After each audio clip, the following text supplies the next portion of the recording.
Welcome once again to Cinemaholics, where we talk about the biggest and the best films that are coming to theaters, that are streaming online, and maybe more. Maybe they're playing live to people all over the world internationally. And that's right, we're going to open up the show here with a little talk about the Oscars. To help me do it, well, first of all, I'm John Agroni from the San Francisco Bay Area, film editor for TheYoungFolks.com, and he's over here. He's from Pittsburgh, Pennsylvania. He's a news and entertainment writer at Collider.com, and he just started a new position as Will Smith's publicist, and he's very excited. He's been off the internet all day. Hey, it's Will Ashton. Welcome back. It's been a very busy day in that front. Yeah. Yeah, I wish you all the best, I suppose. Will Ashton, I don't know if the listeners didn't listen to our Oscars episode that we did on Friday. We picked the winners, as we do every year. Well, if we picked the winners. If we picked, well, we still picked them, you know. It wasn't an if, it was a when. We did it. We picked them, and they did. Not all of them won, obviously. Very little of our picks won. That's fine. But well, yeah, because I mean, I don't think we were predicting who would win. We were predicting who we would pick if we. Yeah, we put in like little gentle sort of like, hey, you know, this person could win. But yeah, I mean, some of our predictions didn't pan out, but some of them did. Some of them did. That's how it goes every year. But, you know, I mentioned on the show, that past show, if people didn't listen, that I wouldn't be watching the Oscars this year. You know, it was the first time I haven't watched the Oscars live in I don't know how many years. But no, I didn't. And I had other things to do. I mentioned already that I had a nice dinner with my partner. Her birthday's coming up. And so we did that. And it's so funny because so we get home, right, and everything is all is well. I'd only gotten like 2 notifications about the Oscars, like 2 of the winners, because they were like historic wins or whatever.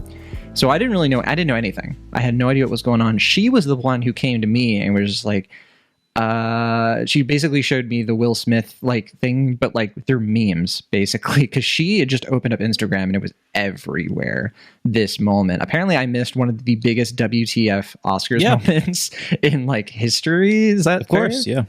I mean, I was gonna obviously talk to you about it, but I was like, I knew you weren't watching it this year, so I didn't want to spoil it for you. I didn't know if you were going to watch it later. Yeah, you were vague and coy about it. You were just like, well, you sure picked a year to skip. Right.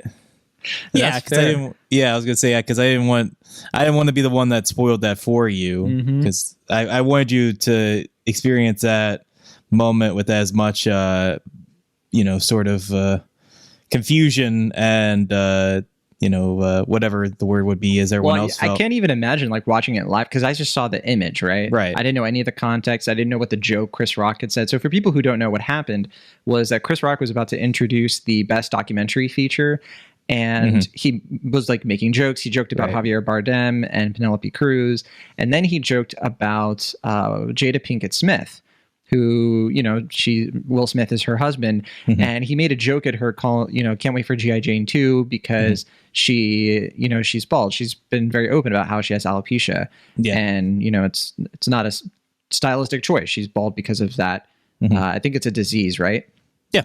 And so, you know, when I watched the clip, basically, like, it looked like Will Smith was kind of laughing at the joke. Right. But then she was not pleased with it, right?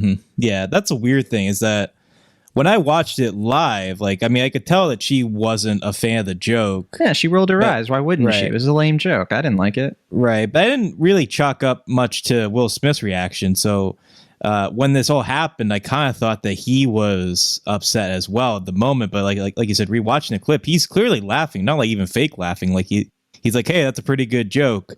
And then all of a sudden he walks up, and in that moment you're kind of like, oh, like maybe he's gonna like razz him a little bit, like give him a, like, you know, like do something, because the stage, the way it designed it this year, is that it's a little bit more on the ground level, so there's not like a way you gotta like walk up like you traditionally do. What a mistake! I mean, right. In retrospect, they're gonna have to have like a spiked wall next year, just to, right.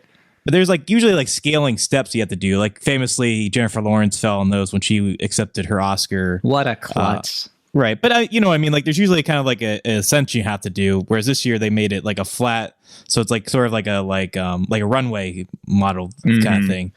But yeah, he goes up to that and you like think he's gonna like, oh, he's gonna like, you know, razz him a little bit. And then all of a sudden I'm gonna grab the microphone and be like, oh, Chris, you don't rock tonight.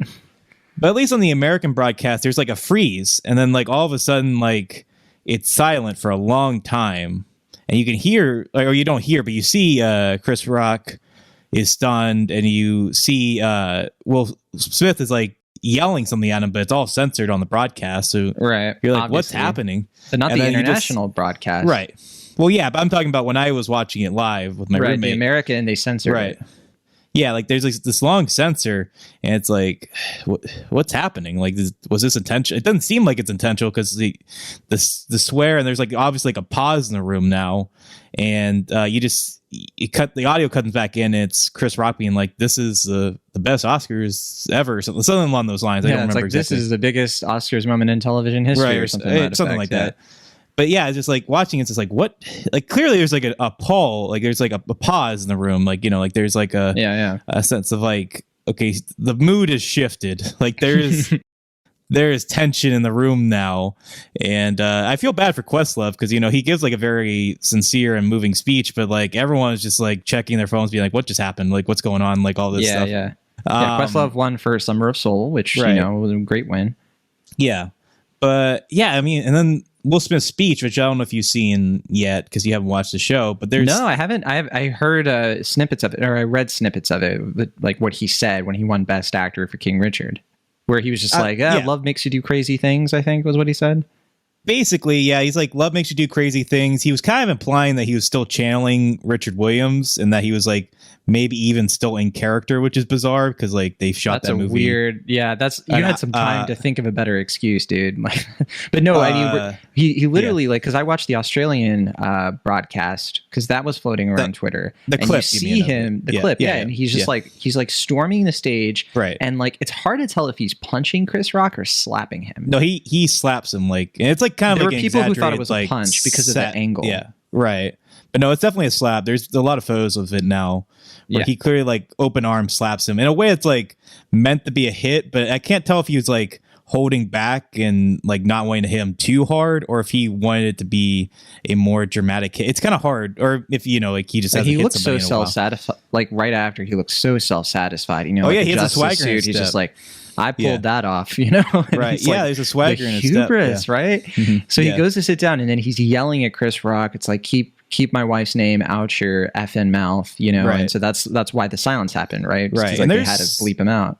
Well, I mean, if you watch that clip, like there's people are still laughing because they think it's like a thing they set up beforehand. Like there was like a bit they did, but then when he says it the second time, like clearly that's when like there's like a big pause or like no one's laughing, no one's saying anything at that moment. And then I saw some of the like reactions of like some of the celebrities around, like Lupita Nyong'o, who were sitting at his table. Right, was just like, what is happening? Yeah, like it's like the Veep, gif. She's like, what is happening?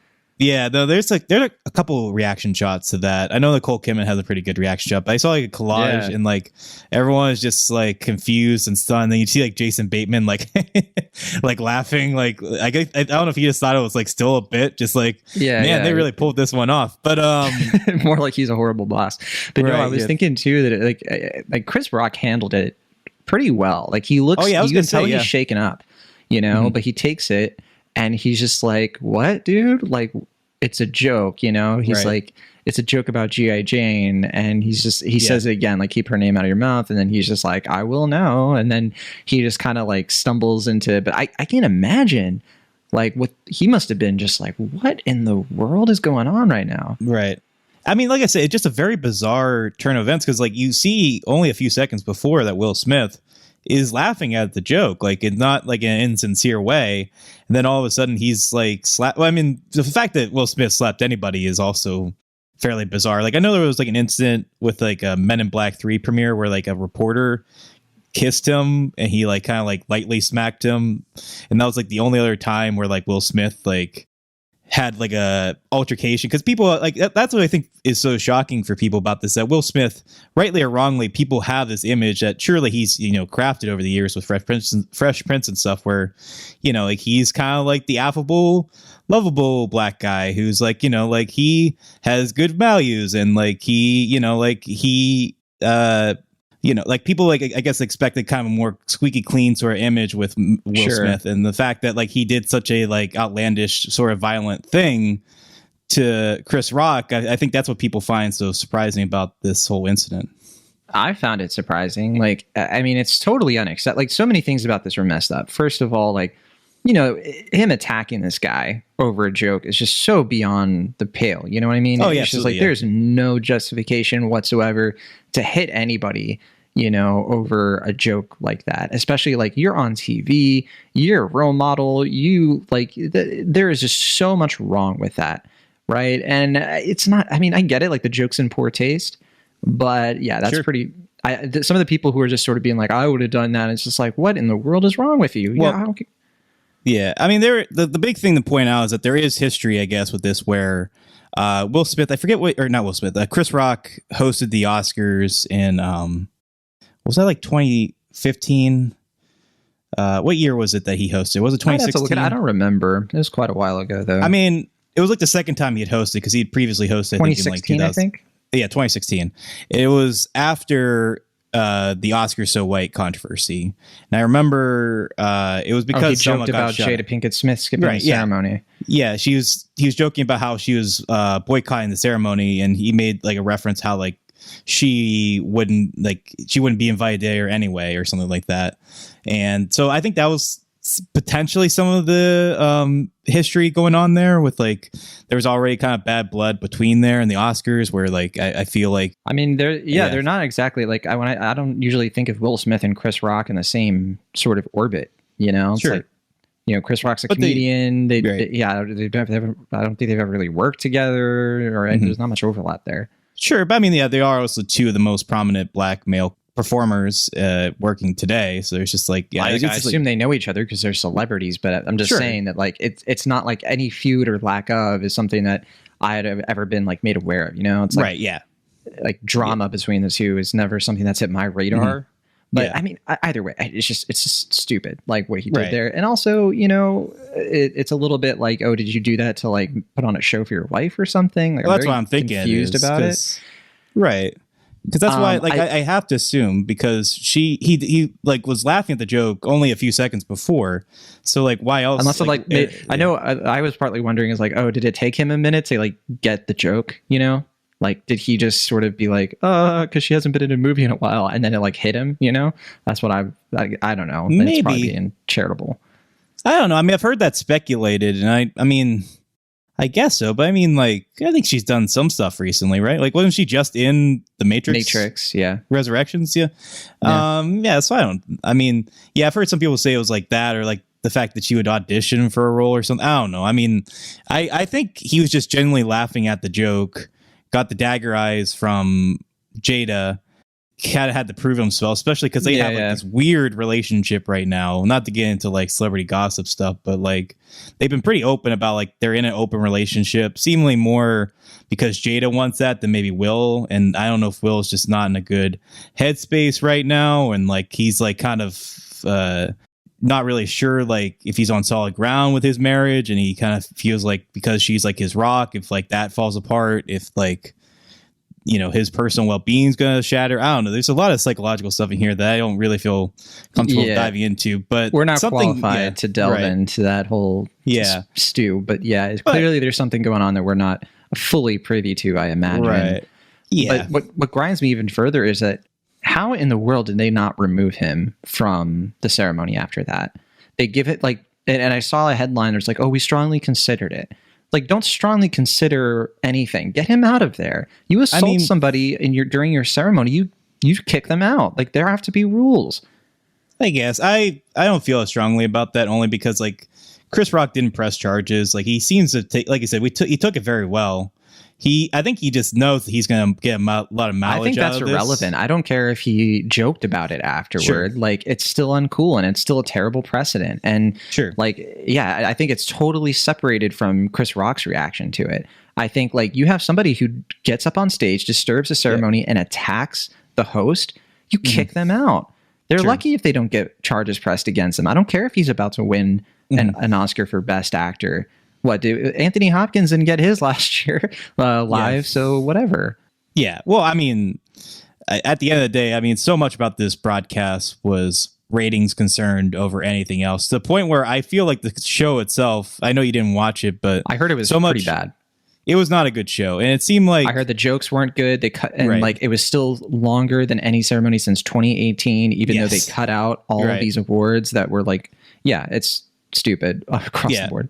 But the ratings, I mean, to their credit, they were better this year than they've been in years before. I think they said like a 51% increase. And I have to assume that's because people heard about this on, Twitter or Instagram, like you said. Yeah, they had to go see it, It'd be like, they wait, had to what? see it.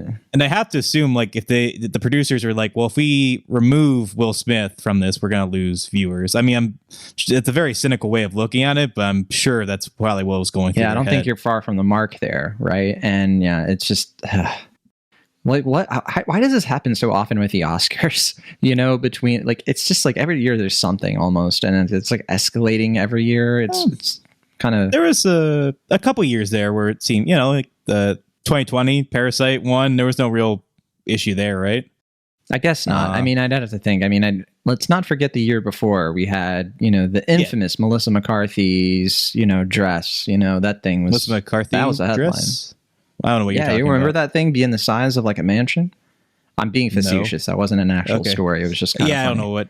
I generally, because like some Oscar controversies are like pegged as controversies, but like they're not really. But like the only ones I can really think of in recent years are obviously like the La La Land, Moonlight mix up. That was the last big one, sure. Well, no, I mean, with that, and then like you said, last year there was a whole thing where like they restructured the show to make it so that Chadwick Boseman would win, and he didn't, and Anthony Hopkins wasn't there, and all this stuff. And that one wasn't as quite as social media crazy, but I feel like in retrospect that one's even more absurd than the Moonlight thing. But yeah, I don't know. Like I said, it's just like it's getting more like every year. It's like building and building and building. I get it. We had a couple years where it was a little bit quiet. I mean, I think the Green Book win was kind of what in the world. 2017 was quiet. I don't know, but all that to say. It was quite an Oscars. I mean, let's look at the winners here. I mean, I browsed through and I was happy to see a lot of them. Certainly some surprises, a lot of expected wins. I mean, we can just say like the big one, Coda winning Best Picture. I know we speculated it as a decent possibility, right? Like this past week, I was pretty certain it was going to win. I mean, I remember we were talking about it, and it's just like it's amazing how it just came from nowhere. Because I think ever since it won at HCA, I think that's when I started to be like, actually, whoa, this actually has a shot. Like this could sort of upset the trends. Like, we don't have the director, Sian Cedar, right? She didn't get nominated for Best Director, but she did get nominated for Screenplay. And it's like, maybe there is something to this. But Power of the Dog only walked away with one win, from what I can tell. Yes, for Best Director. That's insane. Yeah, which is not a small win, to be clear. Of course. Yeah. But yeah, everybody else got snuffed. But right. That's pretty, for what was like a front runner for so many months. It just sort of tells you the Oscars are still pretty unpredictable. In some respects. I feel like there's really something to be said about their bias against Netflix, because that's the only win. Right. This is the Netflix first streaming win. Yeah. The first time a streaming service film, like a streaming service original has ever won, and Apple is the one to get it. And Netflix has had years of close calls, right? Yep. Like they had The Irishman, they had Marriage Story, The Two Popes, they had Mank, they had Beasts of No Nation, they had Roma. Like they've had at least one strong frontrunner. Some years they have 2 or 3 strong frontrunners, and they always lose out. Last year, I know like it was like a kind of weird thing because it was Nomadland was kind of with Amazon, but it was really kind of Searchlight, right? So this year, though, it's for real. Like this is a movie that it premiered at Sundance, so it did premiere in a theater, but it went to a streaming service. And I think Coda is played in theaters as well. But hey, Cinemaholics people, I'm so sorry to interrupt, but I got a fact check here real quick. I just said that Coda premiered in a theater at Sundance. It's not true. Sundance was virtual when Coda premiered. We watched it on our laptops. I'm so sorry. Got it wrong. I said something else wrong. It happens, but at least I didn't slap somebody, right? It did play in theaters eventually. They did release it in some theaters, and I think it's going to be re-released in theaters. So, there is that. All right, back to the show. I mean, it's a pretty crazy win to consider. I certainly was like, whoa, I actually did it. You know what I mean? Yeah. Well, I mean, not only in like those past years was Netflix snub, but like even in other categories where they had other wins predicted, they lost. Like for instance, Best Animated Short was predicted to go to the Netflix short film Robin Robin. That was an Aardman animation thing, and that went to the windshield wiper. And then likewise in the documentary category, they had like 3 shorts from Netflix that are up, and I think people predict it would be Audible because that's another short. That's another film that focuses on the deaf community, and people were like, "Oh, they're focusing so heavily on the deaf community with Coda, that maybe they'll also give it to Audible." But they gave it to the New York Times short film, The Queen of Basketball. And I mean, I was joking with my one coworker during the show that like when Army of the Dead won like movie of the year, which we should talk about that too. Like that just the Twitter poll award, so ridiculous. I kind of love it in a weird way though. Do you think they intended to do the top 5 thing, or do you think they only did that because Spider-Man came in number 4 and it's like, well, we should probably it's at 4, so. I bet they were just sort of hedging their bets, but sure, it's probably a mix of things. Yeah. I was going to say, like, to what you're saying, the other thing too, like Encanto got Best Animated, as a lot of people were speculating it would, but over Mitchell's versus the Machines, which they put so much, effort and marketing like muscle into getting that. But yeah, the Academy was just like, but that's on Netflix. We don't want that. Sorry. Mm-hmm. But like, also, I mean, there is something to say about how the industry doesn't like Netflix. A lot of people chalk it up to like, oh, it's because it's a streaming service. And this kind of proves that that's not really all of it, is it? I mean, Netflix is not just a streaming service. It's a media company. And they've been kind of pushing their weight around a little bit with the industry. Not to say Netflix has done something egregiously wrong in that respect. I mean, it's done plenty of things wrong, but I think that they're not a villain or a hero in this situation. But I do think there is like a sort of a feud, like a blood battle between them and the theater going experience. And it's interesting to see them not have that same consternation toward Apple. I'm curious like what that is. Mm-hmm. I guess because Apple's still such like an underdog by comparison. It doesn't nearly have the same amount of subscribers.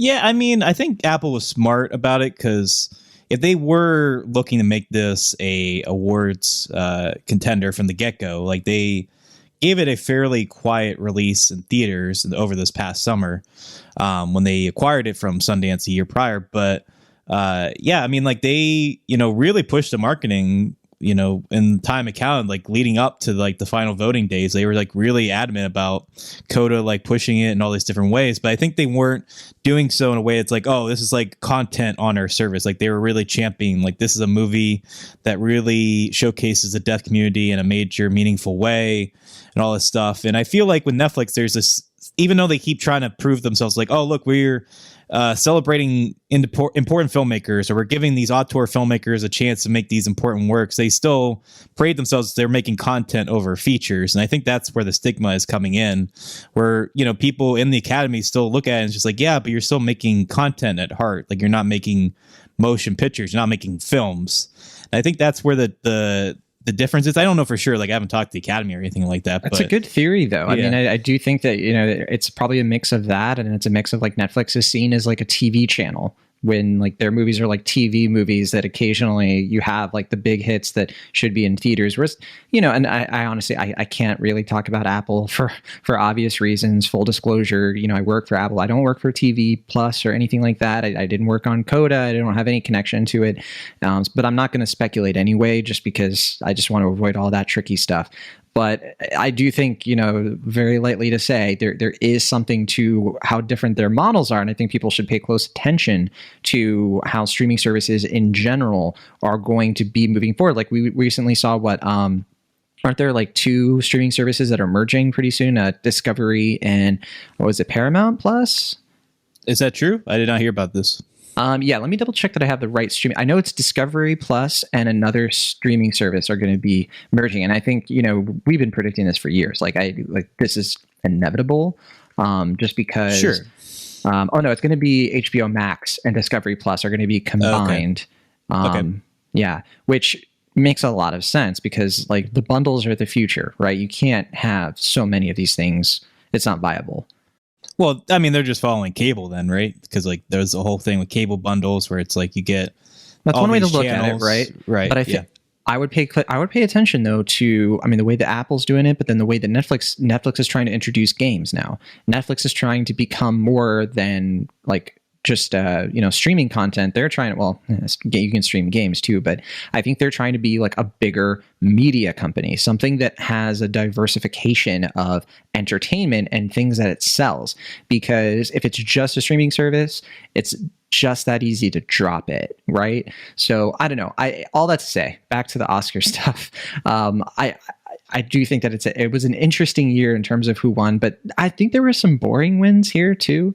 Like I was happy to see, like some of the ones that I was happy to see were, I like Jessica Chastain and Eyes of Tammy Faye, so her winning Best Actress.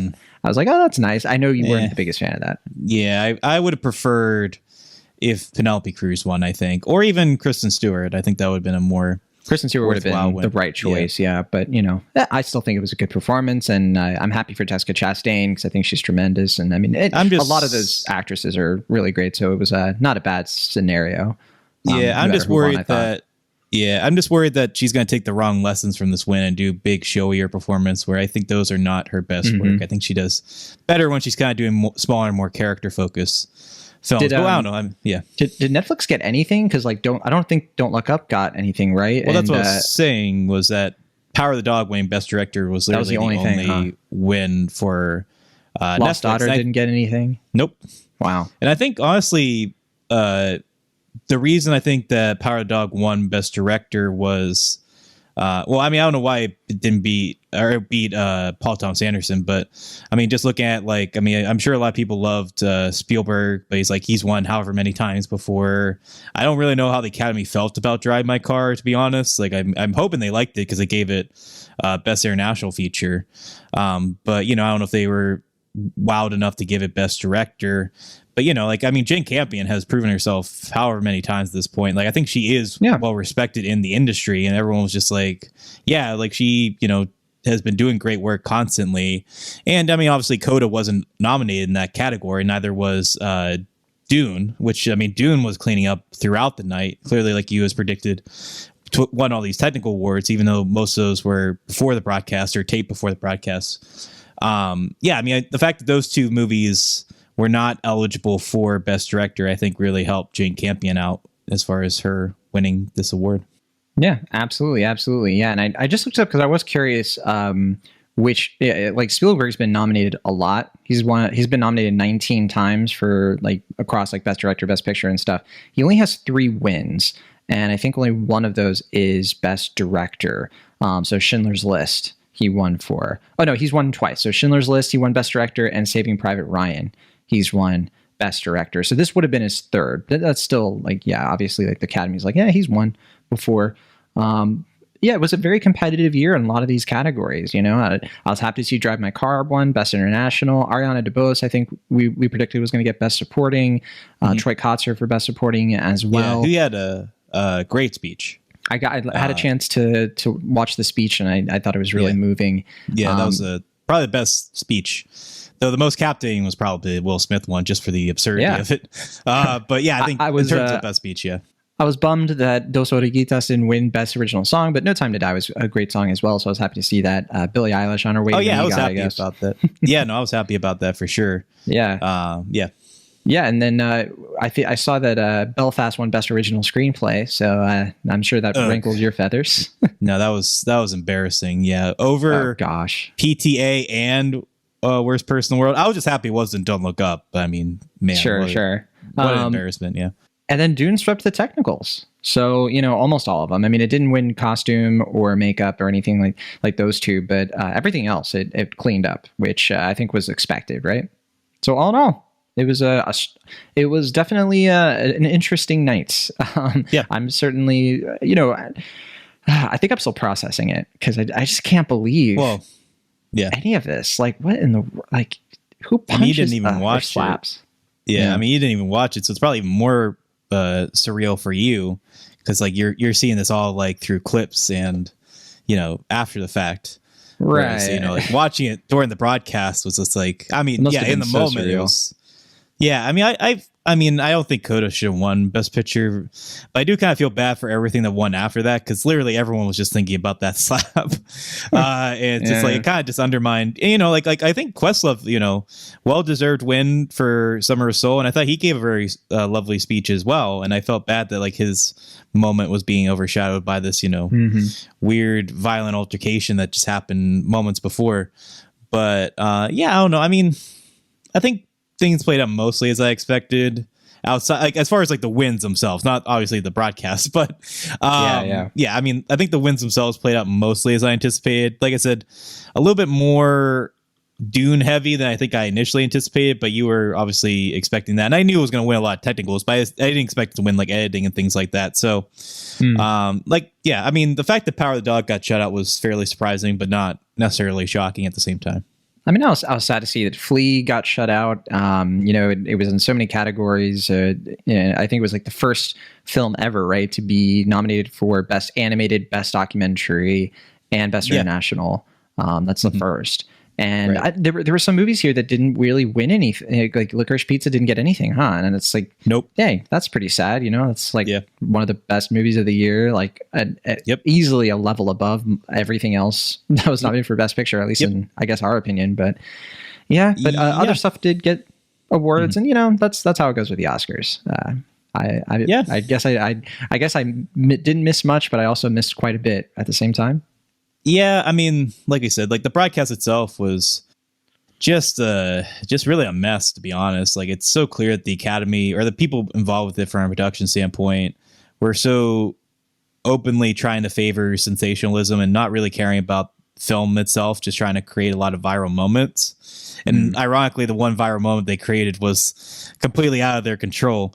But yeah, I mean, it was just, I mean, I don't know. I like Amy Schumer. I like Wanda Sykes. I like Regina Hall. But as hosts, they'd had no real chemistry together. It was pretty apparent that they wanted, I think, the Only Murder in the Building trio, Steve Martin, Martin Short, and Selena Gomez to be the host. But they asked them like way late in the game. Like they just couldn't schedule it to make it work. So they kind of scrambled and found 3 people who would say yes. And it was pretty obvious because like they just like didn't really have like a lot of correlation with their bits. It just kind of seemed like they're all trying to do something different. At this point, just do we need a host? I feel like it's been fine the years that they didn't have a host. No, I think they need a host to give the show an identity, but you need someone who's like they keep trying to like double up or triple up with people, and that's how you get like the Anne Hathaway and James Franco thing, where it's like I think if it was just Anne Hathaway hosting it, like she had a lot of like theater kid energy, have faith in her. But yeah, I mean, well, yeah, it seemed like it, but if it was just her, it would have been fine. But they threw in James Franco, who was just dead weight, and I think that's why people are so critical of that hosting duty. But you know, like, I just don't get like, why don't they just get Hugh Jackman back? Like, he did a fine job, however many years ago he did it, and now there's not like any. What was it?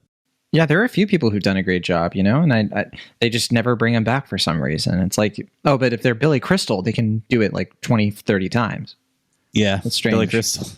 I like Billy Crystal fine. I think there's an old showman. I do too, but yeah, that's the thing. It's like he got to do it so many times, and then I don't know. It's just like, how come nobody else? They don't bring anybody else back. Imagine if Cinemaholics, we never like we were like, sorry, Corey, we know you've done a great job. You've been on Cinemaholics however many times, but you know now we're gonna have Wanda Sykes. Like you'd be crushed. Yeah, I mean, a lot of it, I'm sure, comes down to scheduling and all these different things. Yeah, it's a thankless job, to be fair, and a lot of it. I mean, like I said, it's a lot of prestige, but. Yeah. And also like there are people who want to do it, but then like you have to like go through like Kevin Hart, like he wanted to do it, but he had the controversy and he wouldn't, you know, really apologize for it and stuff like that. And I think that's the reason why there was a host for a long time, because a lot of people were afraid like, oh, if I'm going to try the host, people are going to try to dig up all these old jokes I did. And like, it's even worth that for my, you know, reputation to have to dig through. And I don't think Chris Rock's going to be hosting again. I'm looking at the image now, and I got it. Well, you're going to hate me for this, but Will Smith has got good form. Like that's a really good, like he brought the hand, like good angle. It was a good slap. I mean, very photogenic slap. So I can at least give him that. You know, I'm horrified. And I do not approve of it whatsoever, but I do approve of that form. You know, he's got to use it for good. Use it against people who deserve it. Sure. I don't know. I mean, I would be shocked if they don't do something, whether it's like a Super Bowl ad where they like acknowledge it, where they're together and they have to fight about, you know, are they just going to be like, we don't condone violence. We just tolerate violence when it happens, thus condoning it.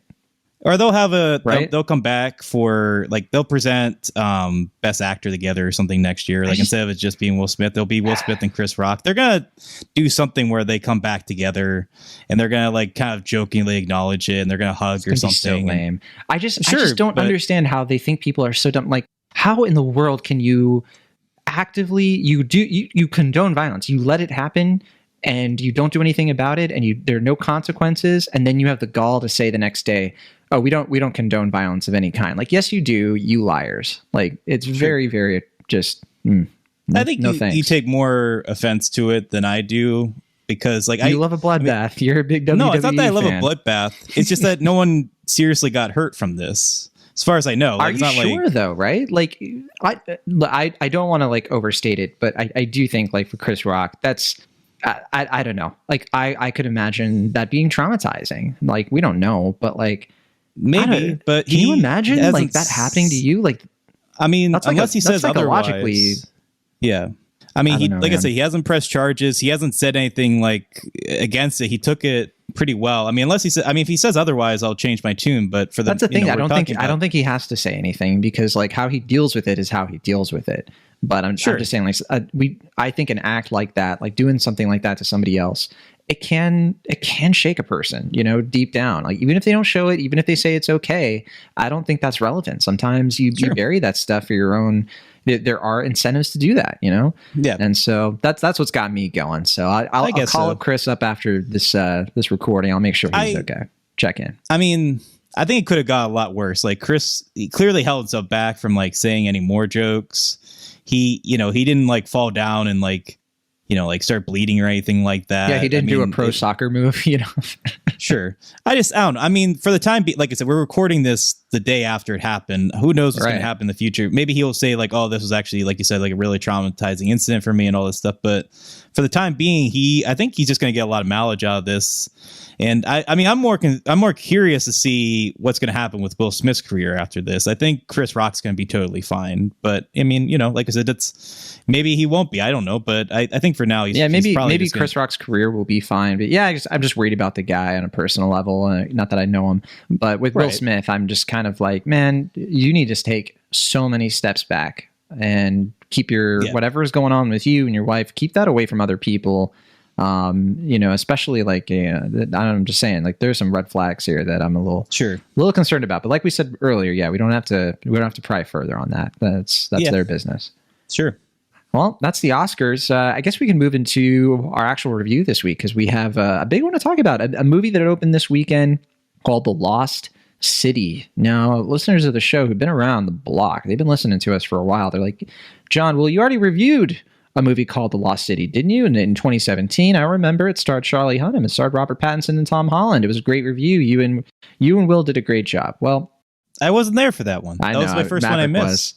Yeah, but that's the thing. I was about to say that listener is mistaken. They forgot who hosted it, and they forgot the name of the movie. It wasn't The Lost City. It was The Lost City of Z. As we say The Lost City of Z, but I think overseas they say The Lost City of Zed. They pronounce it differently, right? Yeah. Yeah, I am embarrassed to say I still haven't seen that film, unfortunately.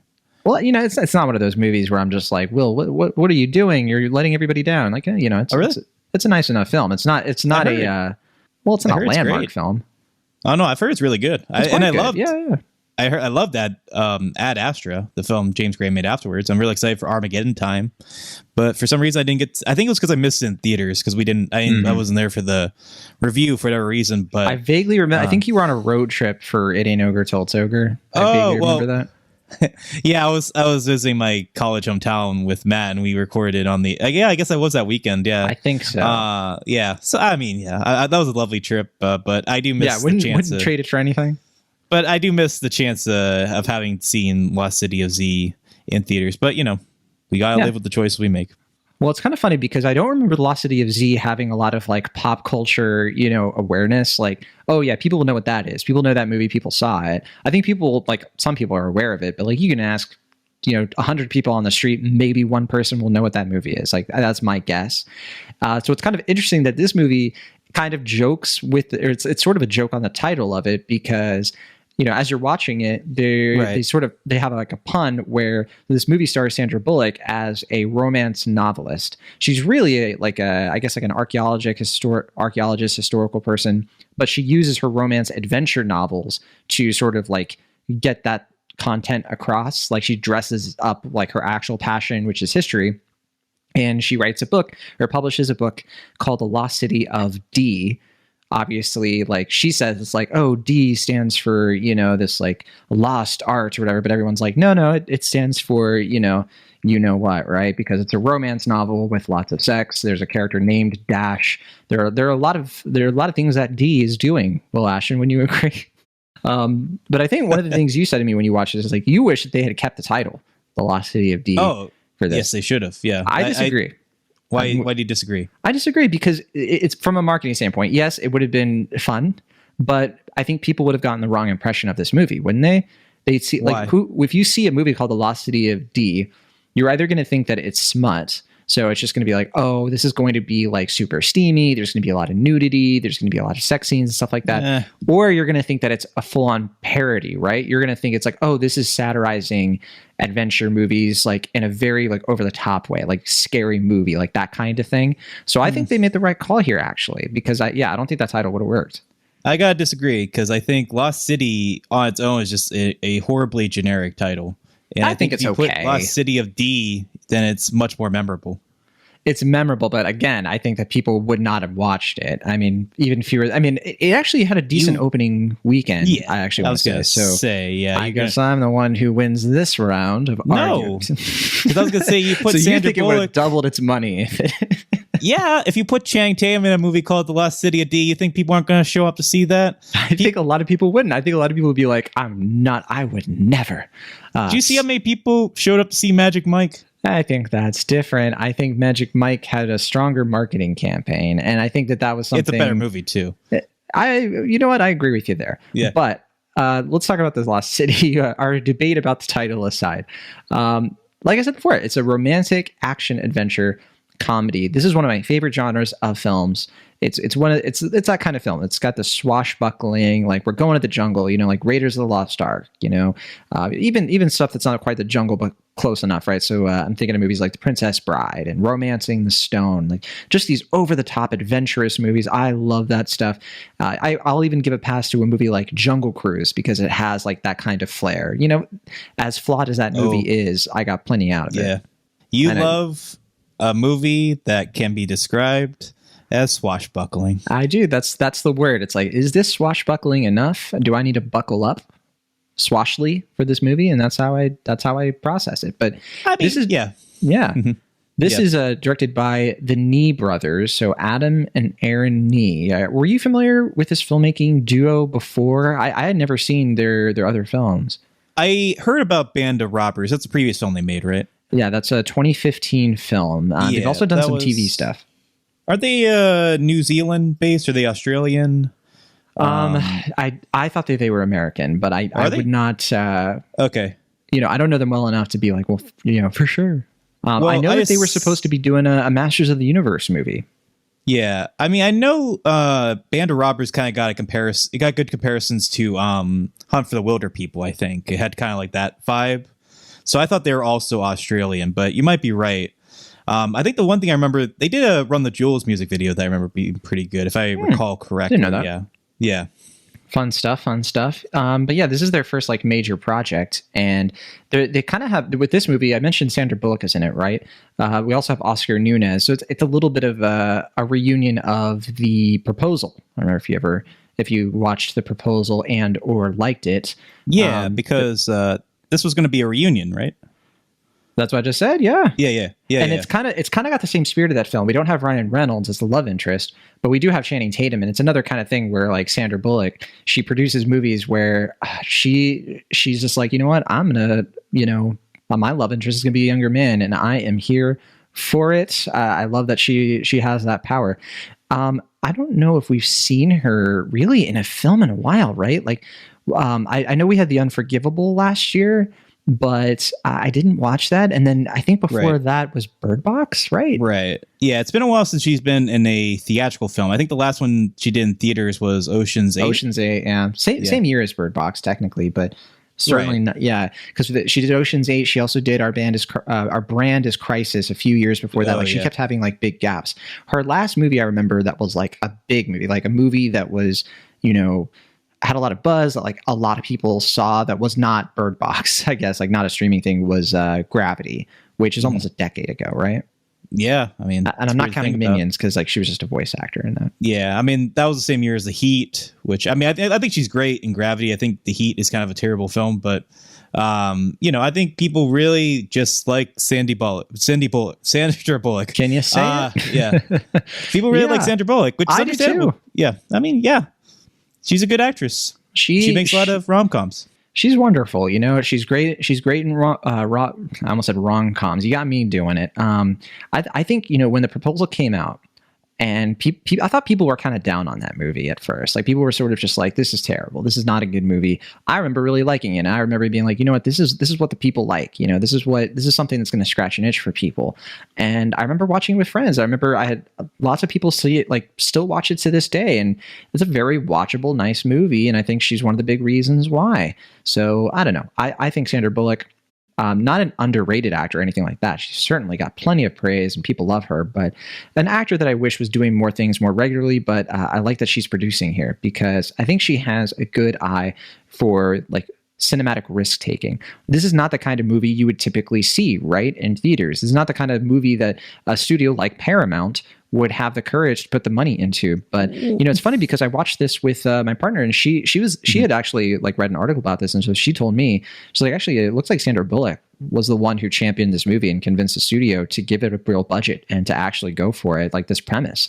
And I think it worked out. This is a very fun movie. Yeah, I mean, it's a throwback to the sort of rom-coms that we used to get more frequently, like on a monthly or like bi-weekly basis, I feel like, but from the studio system. But yeah, now, I mean, it's obviously trying to be in the vein of like Romancing the Stone, the Robert Zemeckis movie with Michael Douglas and who was the female lead in that film? It's been a while since I've seen it. But yeah, I mean, Kathleen Turner. Yeah, Kathleen Turner. That's right. Yeah. But yeah, I mean, it's definitely trying to be like, not just solely a rom-com of yore, but kind of like you said, like kind of like a mix of genres, having kind of an adventure feel to it. That, I mean, it feels like it's a blockbuster rom-com, which is something we haven't really gotten, especially in the Netflix age, where a lot of these type of rom-coms just get a quiet streaming release, and then if they find an audience like the one with what was the one that came out in 2018 with Pete Davidson was like a co-star in it. Romantic comedy. Yeah, Zoe Deutsch was the lead of it. The guy from Everybody Wants Some was in it. It was Set Up. That is not a movie I usually think of with Pete Davidson in it. Well, I remember he was like, did he have like a cameo in the thumbnail? I don't know. I didn't see the movie, but he was in the thumbnail. Set It Up. That was a fun movie. But that was like the last like rom-com I feel like that kind of found some cultural cachet. Sure. As well as To All the Boys, Always Be My Maybe. Well, that one. Well, lately Netflix has been sort of like the breeding ground for new romantic comedy IP and performances and things like that, because I think the Hallmark Channel has been sort of instrumental in the holiday rom-com kind of making a huge comeback over the last decade, and just being something that like people turn to as comfort food, as like a TV movie with like a low budget and everything like that. But we don't usually get these, like you're saying, like this big budget extravaganza of a romantic film, romantic comedy film like Romancing the Stone. So I'll set it up here. Very similar to the premise of the Romancing the Stone, where the main character is a romance novelist who, kind of struggling on her next book. Her name is Loretta Sage, and she actually has like a bit of a, bit of a sour relationship with the cover model of her books, named Dash McMahon in the book, but in real life, a man named Alan Caperson, played by Channing Tatum. And he thinks she's great. He loves being a cover model, and he seems to have like a little bit of a crush on her, but she is grieving the death of her husband. And she's just having a hard time writing these books. She feels like these books are schlock. She calls her book schlock at one point. She's very grumpy about her life in this moment. She doesn't want to be writing these books. She wants to kind of finish the research that she did in searching for this lost city that she and her husband had worked so hard on. And then she kind of gets whisked onto this adventure by an egomaniac played by Daniel Radcliffe, he's sort of supposed to be like, I guess, one of the Murdoch kids, or like Murdoch, one of the Koch brothers, take your pick, just kind of like this super messed up billionaire heir who is trying to prove something. He thinks that she has, because of her book, the key to finding this lost treasure on this island in the Atlantic. So he kidnaps her. And then we have Channing Tatum, who goes on an adventure to try to save her from this like group of mercenaries. So very, very soon after, we watched a movie like Uncharted, which kind of has similar vibes to this, but this is a more out and out comedy. It's definitely, despite its budget, it's not a flashy movie or anything. Like the effects aren't great, but it kind of fits that, right? Because it's not supposed to be like an action movie with like amazing special effects, that they're not sort of hyping any of that. It's just kind of like pure fun. It's just sort of like, let's go to the movies and escape into this adventure romance for a couple hours. You're going to go home. You're going to have a good time. I certainly had a good time. I watched this with my partner, and we both had a really good time with the movie. It was really just a very amusing film. But what did you think, Will? Did you like this one? I thought it was very okay. That's how I describe you usually at parties. Sure. Yeah, that's Will. I mean, he's very okay. Yeah, at being the best. Sure. I think it does exactly what's on the tin. You get what you're going to expect from this film. Sandra Bullock and Channing Tatum play off each other pretty well. I think Channing Tatum in particular holds himself pretty well. I think it's bizarre to imagine Ryan Reynolds in this role because it feels very well catered to Channing Tatum. And I think it's a lot of fun seeing him in movie star mode again, because, you know, outside of I agree. I don't think it would have been anywhere near as good with Ryan Reynolds. I'm going to say that. Yeah, I mean, nothing against Ryan Reynolds. I've, spoken out against him enough. I do he's generally fine. like him. Yeah. I just think he's now kind of in this weird snarky mode where he wouldn't allow himself to kind of play dumb like this in the way that Channing Tatum seems pretty willing to do at this point in his career, especially, like I said, coming off of a lull in his, you were talking about Sandra Bullock having kind of a lull from being in theaters, but, Channing Tatum just came back only like a month or so ago with Dog, his directorial debut. I know you and Charlie talked about that on that episode, and so I didn't want to belabor it, but it's true. But I mean, like before that, I mean, he hadn't really been in a movie, in live action at least, since Logan Lucky, and it was just taking a bit of a break. His right. Yeah, I mean, I think seeing him again on the big screen was probably the most enjoyable thing about this movie. I also really like the supporting cast. Daniel Radcliffe, he gets to play his like Bond villain role in this, and he's having a good time. Because Daniel Radcliffe is at a point, especially with the Harry Potter movies and the millions upon millions of dollars that he's got at this point. He's not going to just do something because he needs a paycheck. Like he wants to have fun with the role, and I think it's pretty apparent. Yeah, and Patty Harrison gets a pretty standout supporting role in this. I like that. Always lovely to see her. Yeah, Divine Randolph also gets a pretty notable supporting role. I think she's funnier in the first part of the movie, but like once the second half of the movie, there was something about the jokes where it's like these need to be punched up because she's delivering them well, but the jokes themselves aren't very good. What was up with that? I'm glad you brought up punch up, because I think that kind of gets into my main issue with the film, which is that I feel like the comedy in this, especially because they're touting it as a comedy, rarely ever feels organic. This movie is so by numbers and its structure and format that I feel like there's no real like organic sense of flow to it. And it's not that it moves badly, like it moves fine, but it just doesn't feel ever really organic. I feel like that kind of comes down to even the adventure aspects, because I know they shot some of this in like the actual where they shoot in Venezuela.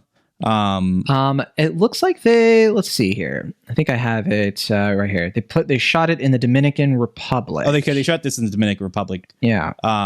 Which makes sense. I mean, it was an island. Venezuela is not. But there's so much of this that, clearly like they like shot this in studio or like they shot it on a green screen. And it just kind of felt like, okay, this is the Dominican Republic. This is the studio. Now this is a green screen. Now we're back in the Dominican Republic. I never really felt the adventure aspect of it felt underwhelming to me in a way that I feel like Romancing Stone, it feels a lot more organic because they actually shot that in the jungle, and it felt like there's a lot more genuine conflict there with their would-be romance. And with this, it just kind of felt like, okay, we're establishing the characters. Now we're establishing the conflict. Now we are in our secondary location.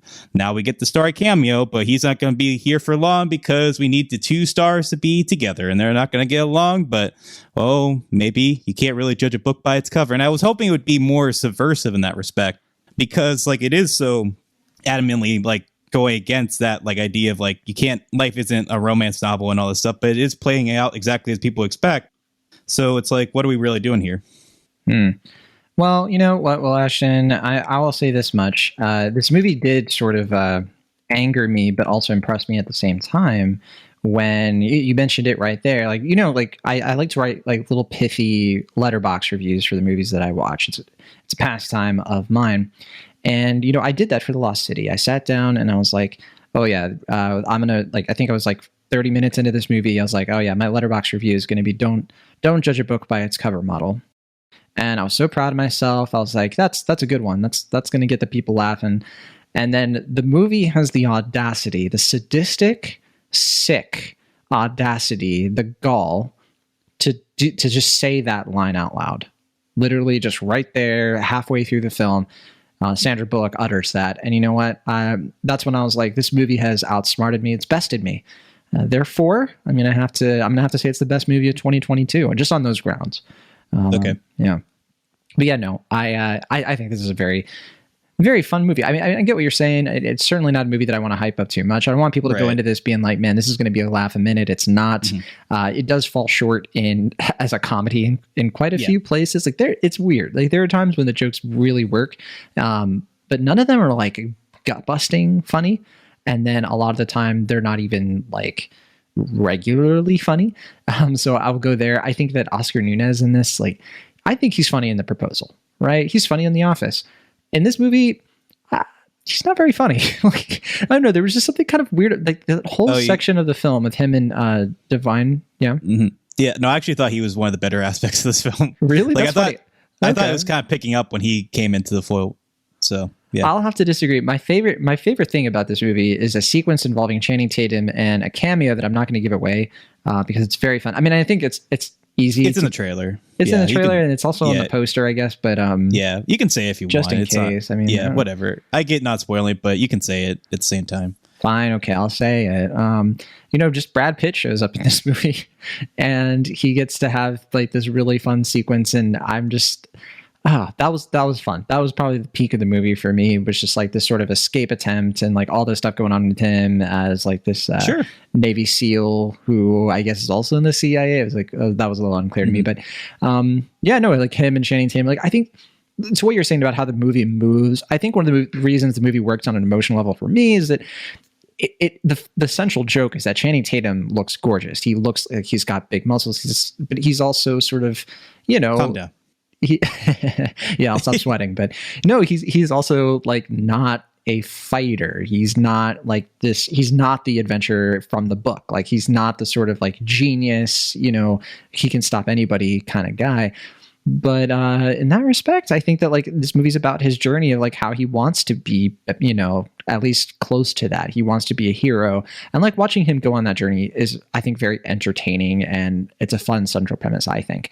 Now, in terms of Brad Pitt, or sorry, not Brad Pitt, but in terms of like Sandra Bullock, I think there's some weaker motivations there of like why she's doing what she's doing. And I don't know. I think the romance works and everything, but there are aspects to her character and her motivations that I thought like the movie sort of forgot about from time to time. So certainly you can nitpick the movie for all that stuff, but I think it's all perfectly acceptable if you're in the mood for a swashbuckling good time. So yeah, use the word again. Sure. Yeah. I mean, it's not one like I'm going to, you know, be adamantly negative on because I think it serves its purpose. And I think most people who are in the target audience for this film are going to like it. I was just kind of hoping it was something more than it was. But I think people are really responding to the fact that it is just an old fashioned sort of rom-com with a little bit more stakes, a little bit more of a budget behind it. That's fine. Like, I'm not going to take that away from anybody, and that's cool. Please don't. Yeah, I want to keep it. But yeah, I feel like maybe my expectations were slightly a little too high for this. I feel like people were hyping it up to be a little bit more than it was. And I think if I had expected to be sort of more mediocre and I saw it as like, oh, it was fine, it was all right, I would have been more receptive to it. But I think people were hyping it up as like, oh, this is actually like a standout for the genre. And I think as is just kind of like a fine throwback to when movies like this were more frequently found in theaters. And so, I think people kind of like that. It reminds them of movies of the past, like you said, like The Proposal and Romancing the Stone. But yeah, I mean, I just kind of wish it had a little bit more going for it. But I think Channing Tatum really holds his own, and Sandra Bullock does what is expected for her, and the supporting cast, I think, stands out, especially like you said, Brad Pitt, who, I saw someone pointing out, a lot of people point this out, that like he's like a character actor in a handsome body, and I think there's some truth to that. But I feel like, especially like with this and Once Upon a Time in Hollywood, what I find really interesting about this stage of Brad Pitt's career is that he seems to be almost sort of like weaponizing his good looks, like using it to be sort of disarming in a weird way. Like in this movie, like he is like, like obviously like what Sandra Bullock's character is trying to personify in that respect. But like, she's like so cut off by his good looks that like, like the mission sort of fails for that reason. And I think that's like more amusing. And then, like there's a lot of stuff done with that in Once Upon a Time in Hollywood. But I think that to me is a little bit more interesting as far as like people just being like, oh, like he's just too handsome for his own good. Like I think he actually uses handsomeness in kind of interesting ways. And I agree with you that I think in this movie, he was probably the standout of it. And when he's out of the film, I'm kind of like, yeah, is there a way to bring him back? Is there a way to get him back in the movie?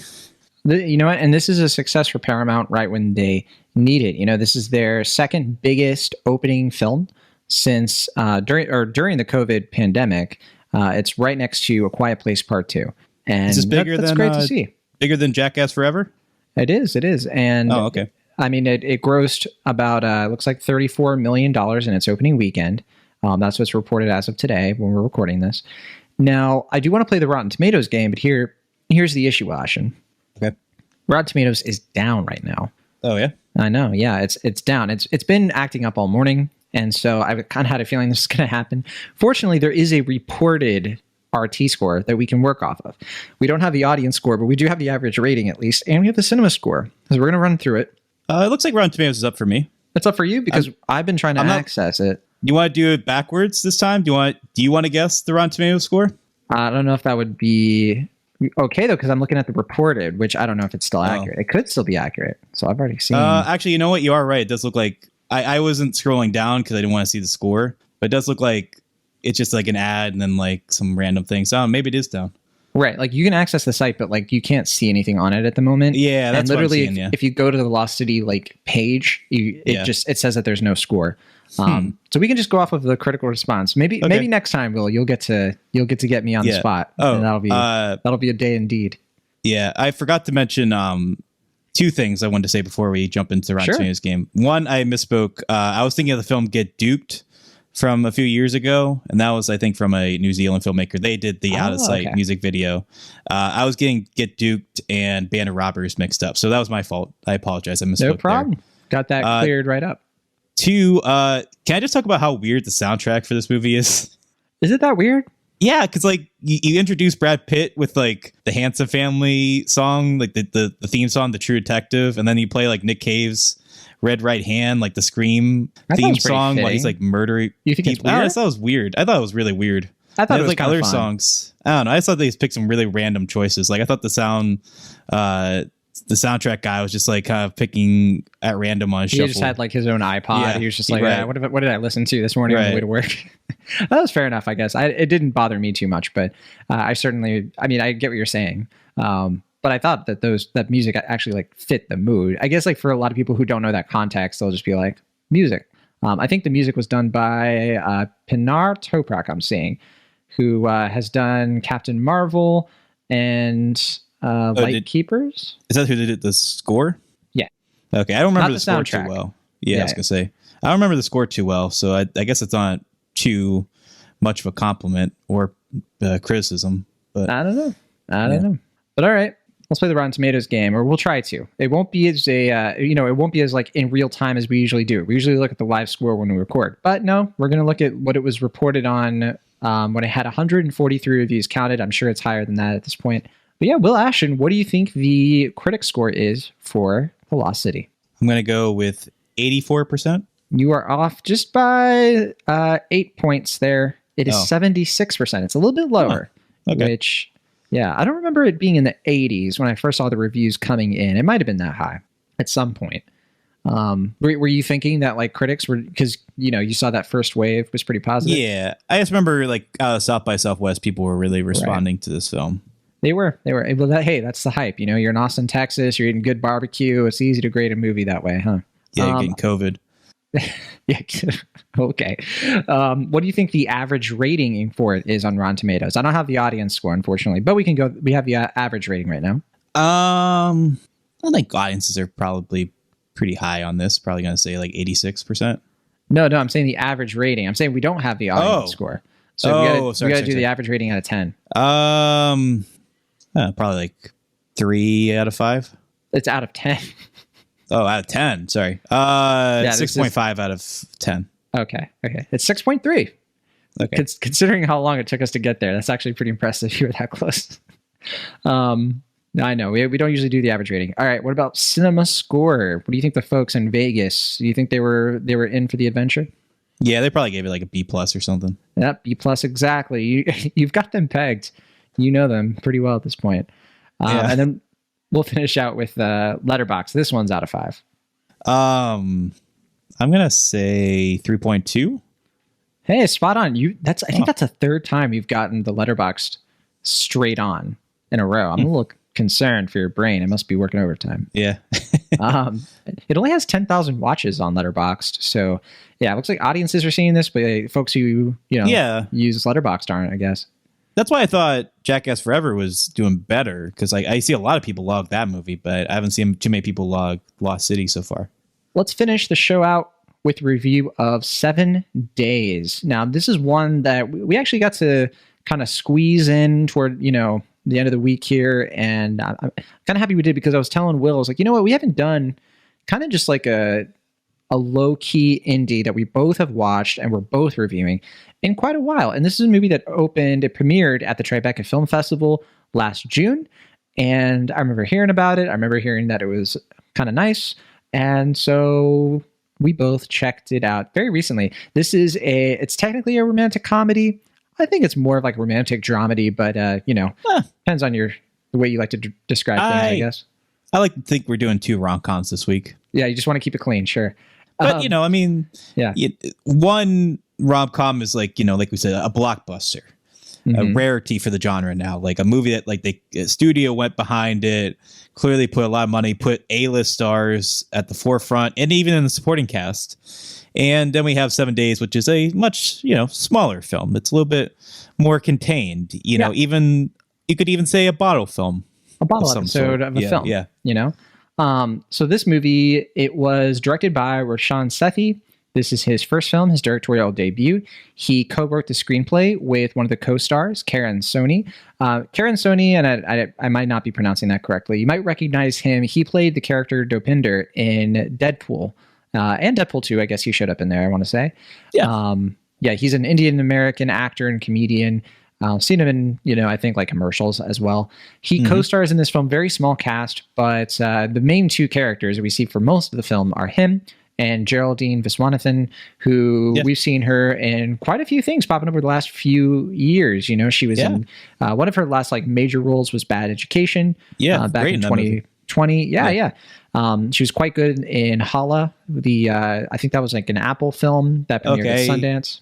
Never got around to seeing that, but I heard it was good. It was good. It was not one that I think like, Will, you're missing out. Like you're gonna, hate yourself if you never see it. Blah blah blah. Yeah, but I didn't see her other movie, The Broken Hearts Gallery. Oh, that was not very good. But that's an interesting one because that's like another studio rom-com, right? Not a blockbuster, but yeah, that was like another like attempt to kind of revive the studio rom-com. But that had the unfortunate timing of coming out, or supposed to be coming out around the pandemic. So I think they kind of threw that on to mostly a VOD release. I think it got like a drive-in. It got a theatrical kind of release. Yeah, mostly in drive-ins in September of 2020. So really at the height of like when people were kind of nervous about theaters still. Like around the Tenet time. Yeah. Yeah, I remember thinking that movie was not very good, but she was great. And it was like, clearly she deserves better than this. Like she deserves a better rom-com than what you got there. So that's why I was curious to watch this film. Yeah, very much so, because, following her career since Blockers in 2018, one of her, I think her first like major role, where she was one of the kids in that, one of the teenagers. And, from that movie, I think a lot of people, myself included, were like, hey, like this person has quite a star quality to them, like very charismatic, very fun to watch. She was in another movie that year called The Package, which was just kind of like this raunchy, weird film. That I don't know. I don't even know if you saw that. That was a Netflix one. I didn't watch it. I remember seeing. I've seen the thumbnail. Yeah. It's about a guy get his ding dang cut off or something like his that. Ding dang. Okay. Is that the plot of the movie? Like his dongle gets removed, and Your choice of words is very refreshing to me. It's very fun. Okay, I'm trying to keep this PG, John. I'm hear you. I'm not trying to get the explicit rating on the iTunes category, whatever. So the ding dang dong. Not to Home Alone to it. Okay, so then she also was a voice actor in that movie Rumble, the Paramount Plus computer animated sports film. Oh yeah, that movie I guess came out. It came out. Wow. It came out last year. I saw a trailer for that before Rise of Skywalker, and I was like, that looks not very good. Right. Yeah, they just kind of dropped it unceremoniously in December.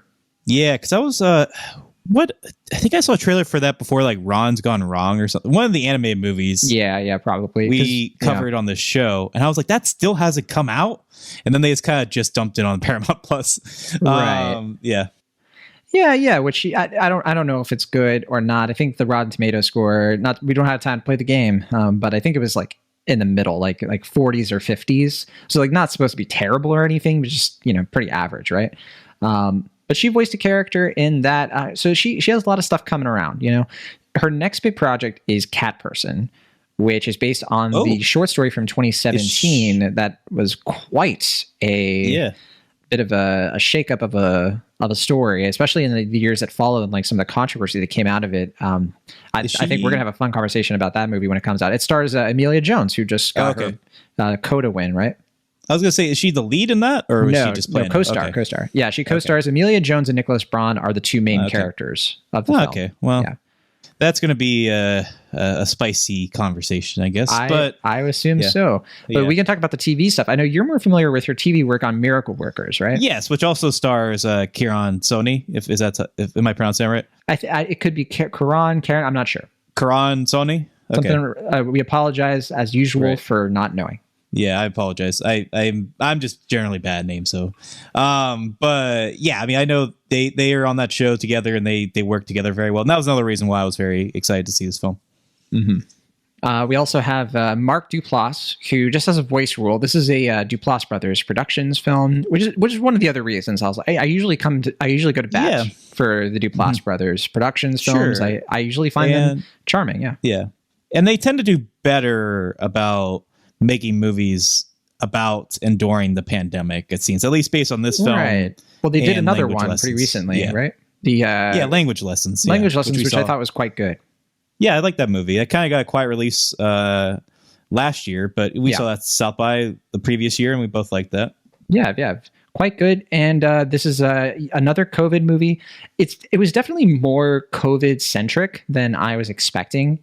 The plot basically follows, it's like right before the pandemic, the shelter in place started. So like March 2020. And it centers around thick. They lay it on thick. They do. Sure. Yeah. It makes me wonder too, I looked it up because I was like, when did they shoot this? It had to have been pretty early in the pandemic. And sure enough, they shot it in summer of 2020 over the course of just 8 days. So you can kind of tell because like clearly like the COVID and the stuff around it has changed so much since this movie was made. But anyway, the movie is about two Indian American 20-somethings. They're quite young, and their parents have them on these like Indian dating apps where they have to like meet people, like meet strangers, and hopefully find love and everything. And if you're not familiar with like arranged marriages or courtship in the Indian American circle. There's a lot of like traditionalism involved. There's a lot of like your parents setting you up. It's not technically like your parents decide and you have no choice or anything like that. Like, oh, you have to marry this person. But it's more of just like they kind of push you in that direction. They set you up on dates. We saw a lot of this in like The Big Sick, for example, with, his character was Pakistani. And so, kind of in that, like, I don't want to say world, but in that, like, same vein, I guess. Now, in this movie, it opens up with a kind of first date, a blind date, where the two characters, as we mentioned, Karan Soni plays a young man named Ravi. He's very sheltered. He's very traditional. He like has a great relationship with his mom, and he's kind of just like a lonely guy. He wants to find the one. He gets set up with this girl named Rita, played by Geraldine, and they seem to kind of hit it off. Like she's kind of just like kind of meek, kind of like, oh, this is nice. She seems to be like somebody who is what he's looking for. And then COVID happens, and they kind of get forced to sort of be in like shelter in place together because he can't get home and he has to stay at her apartment, and hijinks ensue. But then also one of the funnier things too is that he finds out that, maybe there's more to her, that she was kind of hiding from him. Maybe she's not the traditional Indian American girl that, he was told about. And they have to sort of kind of navigate this next like week of their lives, which is very tumultuous with COVID happening and everything. And it's funny because like it is a comedy. Like there's funny stuff in here. It's also very dramatic. And as I mentioned before, it's very, very COVID centric. And I think like it speaks to how good I think the movie is in terms of its writing and its plotting and its characterization, that I don't mind that. I feel like I should have hated this because of that. Like, been like, oh my gosh, I don't want to go through this. I don't want to relive anything about the pandemic. And I still don't. But I think this movie has so much charm that it kind of sold me, in spite of all of that. But what about you? Yeah, I mean, certainly I'm of the opinion that even 2 years removed from the start of COVID, we're kind of in this weird phase where it's like, how do we really normalize this in a movie? It's like, it's hard not to really, like either make it sensational or really kind of like overdo it in a particular way. And I think this movie, because probably the plot's influence, is a little bit better at navigating that. I know there was another rom-com I saw at South by last year. I forget the title of, I think it was called The End of It.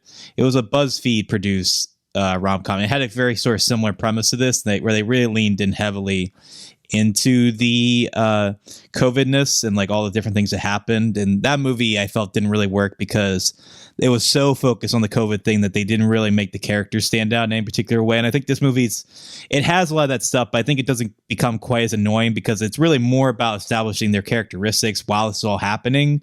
And they highlight it a lot, but it's not like the central focus of the film for the most part. Like it's just something that's happening in their lives in this different sort of changing period in their lives to begin with. And I think that is really where it's able to find its stride. But also I just think it's because these two actors just have really strong chemistry together. Even when they're meant to not really like each other, they have kind of a good back and forth. They're mismatched. Right. But they have a good, the key is that even when they're mismatched, they have a good sort of camaraderie together. It's that mentality of like, even though they don't really work together yet, they still have a kind of weird spark that brings them together. And I think this movie isn't perfect about finding that balance, but it's a little bit better. It's good enough where I think it finds a good sort of rhythm. Like you were saying to me off the air, it has a very breezy feel to it that makes it a sort of agreeable, decent sort of low stakes rom-com thing. And yeah, I mean, it's not like an amazing movie, but I think it's a very comfortable and enjoyable watch, to be sure. Now, I do have to mention a friend of the show, Preeti Chibber, her brother is actually in this movie. And which is funny because like he has like a very, very quick cameo, blink and you'll miss him. But Vinny Chibber is in this movie as a guy named Vinny. And so I don't want to shout that out because Preeti's been on the show. She's great. And, always kind of fun to see. I don't know if you follow her on Instagram, but she's always kind of like hyping up her brother's work. Okay. Cool. Yeah, kind of cool to see there. Yeah, that's nice. Was she the person that joined you for the Hobbs and Shaw conversation? Right, because I was searching for somebody who would talk to me about Hobbs and Shaw without trying to insult me and bully me, and that was tough, Yeah, that would have been a more masculine episode, I guess, if I was on it. It would have been a lot more of a... No, it would have been toxic. It would have been like, oh my gosh, sure. you would have been like calling me names and making fun, making me feel bad. I'm sure that conversation that you two had was a lot more sweet natured than what we would have had. So, yeah, but I still hate that movie. So that probably worked out. I guess so. But yeah, we also have Aparna Nancharia. Again, I'm not great with the pronunciations. The comedian who we've seen her in a bunch of things. Like she was in, the Amy Schumer thing, Inside Amy Schumer, I want to say. And sure. We've seen her lots of films and I think some TV stuff. I think the most recent thing was Search Party. I think she was on. I haven't seen Search Party, but Search Party, she's good in it. Yeah, it's a good show. Okay, good. There you go. Maybe one of these days I am going to get to it. I have it saved on my HBO Max, so we'll get there. I think it's a very lovely film. Kind of to what you're saying, I think the chemistry between these two characters is so interesting to me because it's one of those things where I'm not rooting for them to get together like at all, but I'm rooting for them to just get to know each other and to love each other platonically. And I'm not going to say anything about what happens in the movie, to that effect, but I just think this movie really rides that balance well of like, how does attraction work and how does like friendship work and like what are the rules of dating, what are the limitations of like meeting somebody and not knowing them and potentially spending the rest of your life with someone you barely know, because there's this whole thing about how he idolizes his mother. He has super close relationship with her and he feels like it doesn't make any sense that she got divorced because she had only known her husband for 7 days before they got, I think, engaged or married or something to that effect. And I think just before they got married, right? And he believes in marriage. She doesn't. She's just like, marriage is a crock. And so like, yeah, they're mismatched. They don't have the same philosophies, but them kind of connecting anyway is just, I love that kind of stuff, and I think the movie handles that really well. I think that the writing here is quite good. And I think I think that these actors and writers, like everybody involved, are just supremely talented because they pulled off something during the pandemic about a subject matter that should not work and about COVID itself that I think is not aged super well. Like it's very dated, but not that any of it's like incorrect necessarily or like inaccurate. But yeah, it's jarring. It's a little bit more over the top, exactly. I guess, which is what comedy is. But yeah, but it does explain, I guess, why the movie, had kind of a quiet release, right? Yeah, I mean, it's going to be weird because I feel like there are more movies like this, maybe not in this vein, but more movies that were filmed around or written around COVID that are going to be coming out. Mm-hmm. They're going to probably feel more and more outdated. I mean, we have The Bubble coming up this upcoming Friday, and I hope it's good, but I feel like that's going to be a good example of like, this is a movie that was written in 2020 and now it's coming out in 2022. And we're like already past what we felt about COVID in 2020. Like we have all this new information, all this different things that just going to feel like coming out of the gate, feeling like it's like a year old. And I do kind of worry about like the shelf life of some of these COVID movies because of that. But I think like this one, I don't think it's going to age like amazingly, but I think the heart of it just has a really interesting core relationship. And like you said, it has, the cultural background that we just don't really see a lot in these movies. And I think that really drives it a lot. But also I just think, just the clear star power of Geraldine, Viswanathan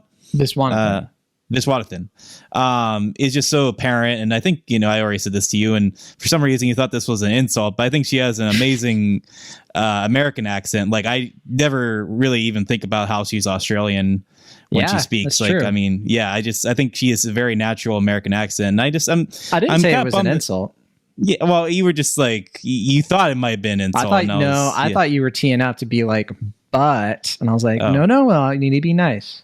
No, yeah, and I was like, she just has a really great American accent. And she, like I said, she's a very funny, very charismatic actress. And I'm hoping that she really gets more standout star roles. I don't know what's going to come for her in the future, but like I said, I really enjoy the work she's been doing of late. And I think she has a lot of really great stuff ahead of her. So I hope this is just one of many stepping stones to come. Yeah, because she's just one of those actors who plays a character who, if you don't play it right, you could run into the trap of the audience thinking you're unlikable. But she just brings that empathy to a flawed person, somebody who makes mistakes, but loves herself and is confident in herself, has her foibles, has her character arc, but you got to root for her. Like she's kind of an irresistible character in this. And yeah, I think Karan Soni too. I think he takes a character that at first glance might seem super pathetic. And I mean, in some ways kind of is, but just has such a big heart, you just can't help but feel for the guy and love the guy, and it's really good character writing. And very earnest.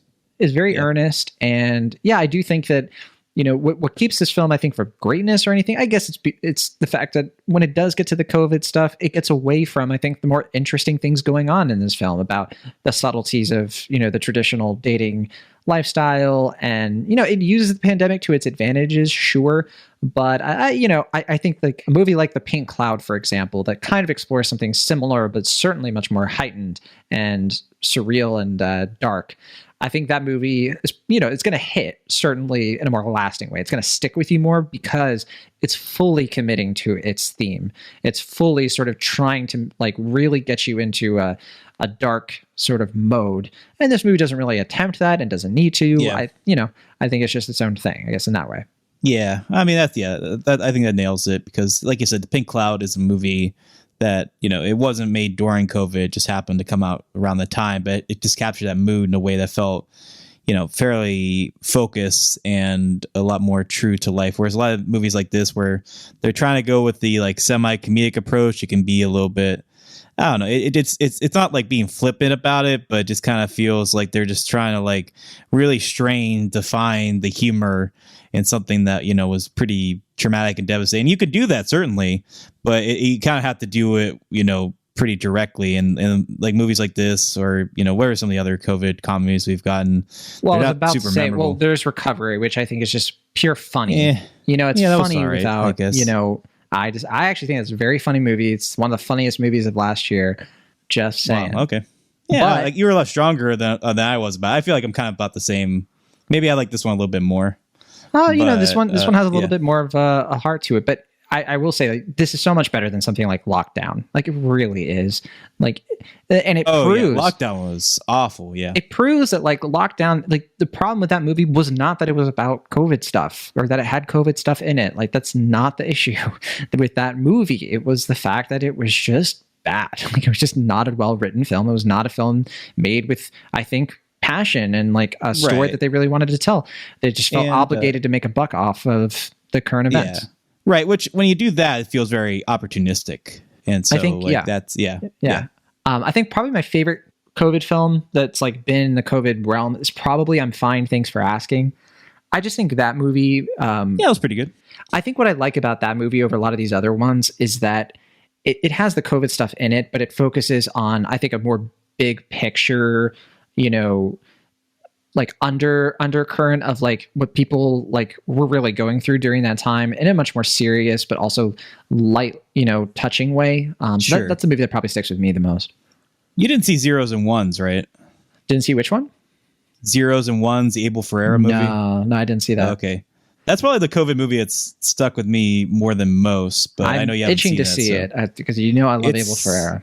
Yeah, that's a curious film. I'm very curious to hear what you think about that one. We're just all curious, I guess. I don't have anything. If I feel like I keep talking about this movie, I'm going to give stuff away. So yeah, I just want to say I recommend it. Yeah, if you happen to catch it, if it's playing at your local art house theater, it's certainly worth an afternoon watch on a Sunday.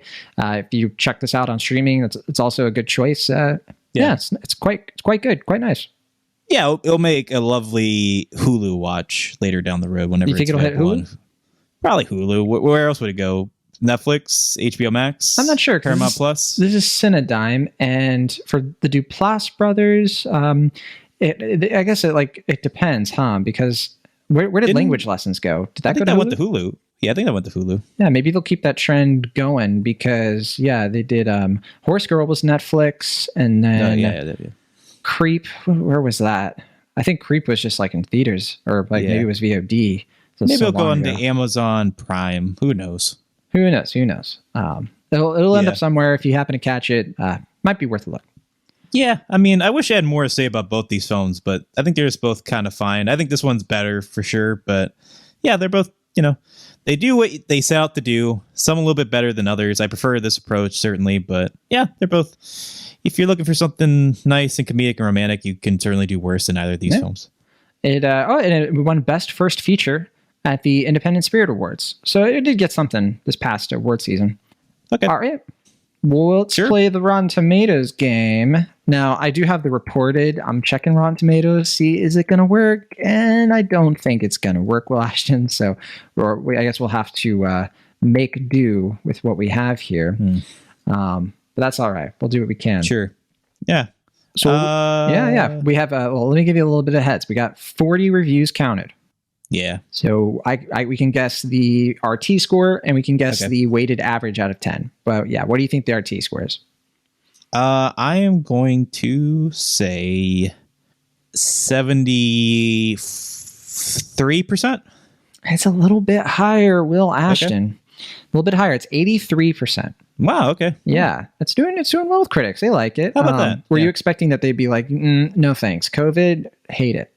I don't know. It's such a slight movie that I could see some critics being like, "Oh, why bother?" But turning their nose up at it. You know how people are. I do. It's not ideal. It's not ideal. Okay, but what do you think the average rating is out of 10 on Rotten Tomatoes? 6. 6.5. They're not too far. Okay. Yeah, 6.5 out of 10. That's what I guess for Lost City. Yeah, you were channeling when you were trying to use your mind control powers, which they're still evolving. We're giving you some time. We're helping you out, giving you practice. What was the average score for Lost City, if you remember? 3.2. Okay. Oh, you mean on RT? Yeah. On RT, it was 6.3. I have to look it up again. So I actually don't remember. This is getting better reviews than the Lost City. I think that's fair. I think so. Yeah. You know, now I'm going to be upset if I misdirected you. So I'm double checking now. And okay, it looks like it was 6.3. Okay, guess you're right. Yeah. Okay. So, but they're both in like that 3 out of 5, maybe 2.5 out of 5, which is about accurate. Well, you know what? That brings us to Letterboxd. What do you think it is on Letterboxd? We have 740 watches. So yeah, definitely an indie. But yeah, what do you think the average rating is there? Is it 3.4? 3.3. Okay. Yeah. So still, 3.3, higher than Lost City there as well. Just barely. Yeah. I don't know. Fun episode. We talked about the Oscars. We got, we got to talk about some romantic films. It's just a romantic week for us cinemaholics. We love it. Yeah. But then next week is, oh boy. Well, yeah, that's the thing, right? So I'm seeing Everything Everywhere at Once on Wednesday. And I saw it last week. Already. Yeah. Which is why it opened in select theaters in, I think, here in San Francisco, but then also LA and New York this past weekend. And so a lot of critics saw it. There were screenings and everything around that time. And people are like, this is it. This is the best movie of 2022 That's right what now. I'm hearing. Yeah. And it got a great response from South by Southwest. It did as well. And you know what? Well, I don't want to steer you a certain way. I don't want to inflate your expectations. Sure. But I can easily say right now, I'm itching for this conversation because this is one of the most WTF movies. I genuinely feel like this is what it must have been like watching The Matrix as an adult. Oh, okay. I watched it as a kid, right? I watched it, and when it was on DVD or whatever, and after the hype had sort of already settled a bit.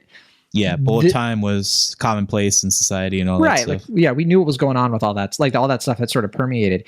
This movie is just what in the world? The Daniels, I don't know. I love them. What is fueling their cinematic, ideation? But it is something that I don't fully understand, and I have so much to say. Can't wait for you to see it. But yeah.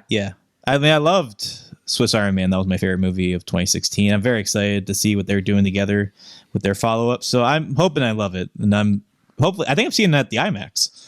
I hope you do, because it's an IMAX worthy movie. And one thing too, well, I'm going to say it, I think that, oh boy. I think that this coming episode of the show, some people might be a little sad that we're not going to be talking about Morbius. Well, that's the thing. That's what I was going to ask you is that, I mean, I'll see Morbius if we need to. Maybe we even, I'm going to watch Morbius on Wednesday. So I am going to see it. So maybe we can even invite friend of the show Matt Serafini on as our resident Spider-Man fan. I mean, I don't know. Is it a Spider-Man kind of film? I mean, it's in that world, but yeah, Spider-Man's going to be a factor in it. He might meet Spider-Man at some point if the film and the franchise pick up. But I mean, would people rather us talk about that over everything everywhere at once? I don't think so. I think that's going to be the far more interesting conversation. So right. We'll make sure to cover it, sure. But I'm certainly not expecting that you're going to talk about it. We also we do have a new Richard Linklater film coming out. Yes, I was going to say, yes. So we have a new Linklater movie and we have a new Judd Apatow movie, as I mentioned earlier in the show. We do. Both coming to Netflix. And we got that Moonshot movie with that's on HBO Max. Which that one I feel okay skipping. Moonshot with Cole Sprouse and like Zach Braff and another streaming exclusive movie. Oh, a lot of Condor. Yeah, I was going to say Lana Condor is in that one. And I know that based on our previous conversations about with the two other boys I loved before, that listeners, I guess, really like our conversations about her past films. So I don't know. That's true. I feel like there's room to push Morbius out, but if people really want to hear us talk about it, I'm not opposed to seeing it. If I had the means to not see it, I would probably pursue them. I don't have high expectations for this Morbius movie, and there's also The Contractor, the new Chris Pine movie. Is that a real movie, or is that like a Amazon show? It's Paramount and STX. Okay, so because the poster looks like a Jack Ryan or like a Reacher or like a whatever else. Yeah. It's like Ben Foster, Gillian Jacobs, they're all in it. I'm probably not going to watch this. It's going to hit VOD and theaters at the same time on April 1st, and I don't care about this movie, but and then also Better Nate Than Never, that Disney Plus thing with Ruby Wood and Joshua Bassett, which I know that's not a real thing, right? That doesn't exist. Better Nate Than Never? We've talked about it. I know. I just refuse to believe that exists with a title called Better Nate Than Never. Yeah, it's a musical, family comedy. Sure. Why are you bullying you can this say movie? whatever. You can say whatever you want about it. I don't believe it exists. All right. Well, yeah. I'll stay away from your wrath. Also going to be seeing Sonic the Hedgehog 2 this coming weekend. And it's going to be coming out the next following week, and I assume that'll be the big movie for us, maybe along with the ambulance. Not to get even further ahead, I apologize. I'm just, is that coming up this following week? I didn't realize that's coming up so soon. Ambulance. April's going to be a big month, especially compared to March, because then we have Fantastic Beasts coming out. Who can bathe their breath with that one? Yeah, and we have The Northman, one of your most anticipated films. Yes, and the Nicolas Cage Unbearable Weight of Massive Talent coming up that same weekend. So there is going to be a lot to discuss coming ahead on Cinemaholics. We'll be here for all of it. But in the meantime, don't forget to subscribe to us on your favorite podcatcher of choice, and check out our Patreon if you'd like to support us. We always appreciate the donations. Or check out our merch page if you'd like to buy some merch and support us that way on cinemaholics.com. Find us on social media however you like, and we'll see you all in the next episode of the show. From the Internet California, I am John Negroni. And for the Internet Pennsylvania, I'm Will Ashton. See you next time.